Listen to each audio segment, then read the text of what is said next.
A commenter wrote in asking how I make my buffalo chicken calzone. I'm going to explain in 1 minute. You want to make deep fried chicken cutlets. Then you're going to baste them in the hot sauce of your choice. You can see me doing that here. I just use Frank's Red Hot. No, this isn't a sponsored post. Then you have the oven preheated at 450 degrees, or you can do it higher.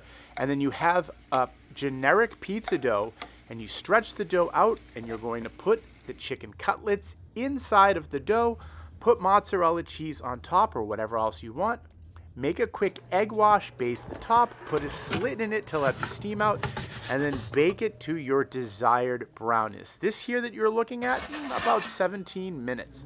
If you have any questions, put them in the comments, and happy baking. Oh yeah, one more tip. You can use other kinds of cheese. Some people like to put it right on top. Hot.